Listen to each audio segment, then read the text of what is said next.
చేతిలో ఫోన్ లేదు, జేబులో ఎక్కువ డబ్బు లేదు, ఇంట్లో ఏసీలు లేవు.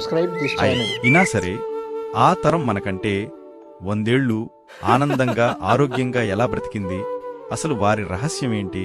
ఈ తరం వెళ్ళిపోతే ఇక మనకు ప్రేమని పంచే చేతులు, కథలు చెప్పే గొంతులుండవు. మనం ఏం కోల్పోతున్నామో తెలుసా? స్నేహితులారా, గమనించారా? మన కళ్ళ ముందే ఒక శకం ముగిసిపోతోంది.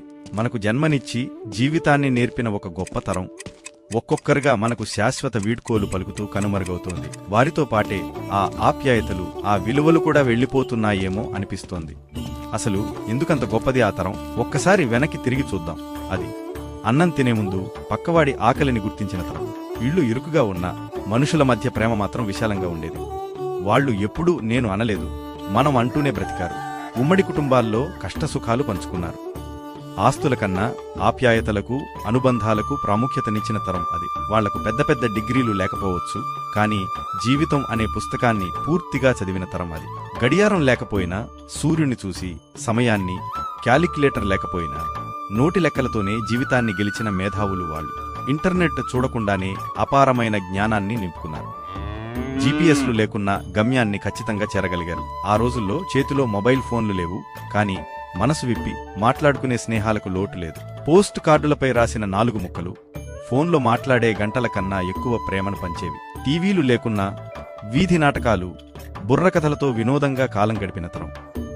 సాంకేతికత లేకున్నా సుఖ సంతోషాలతో బతికిన తరం. ఏసీలు, కూలర్లు లేకపోయినా ఆరుబయట మంచం వేసుకుని చల్లగాలిలో, జాబిల్లి వెలుగులో హాయిగా నిద్రపోయిన తరం అది.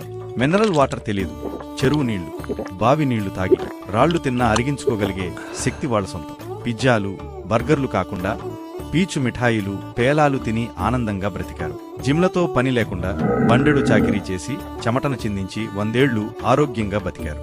అందుకే వాళ్లకు ఈనాటి బీపీలు, షుగర్లు, హార్ట్ అటాక్లు, కార్పొరేట్ హాస్పిటల్స్ తెలియవు.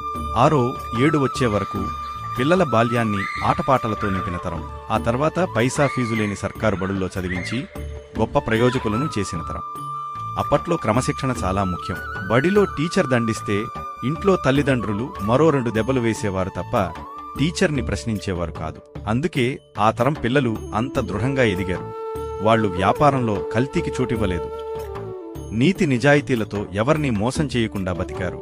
తమ కష్టాల్ని ధైర్యంగా ఎదుర్కొన్నారు. త్యాగాలతో పిల్లల భవిష్యత్తుకు పునాదులు వేశారు. కులమతాలకు అతీతంగా అందరినీ సోదరభావంతో చూసిన గొప్ప మనసు వారిది. అలాంటి అపురూపమైన మనుషులు నేడు ఒక్కొక్కరుగా మనల్ని విడిచి వెళ్ళిపోతున్నారు. వారిని కోల్పోతుంటే సర్వం కోల్పోతున్నట్టుగా అనిపిస్తుంది. ఆ తరం మనకు లాంతర్లా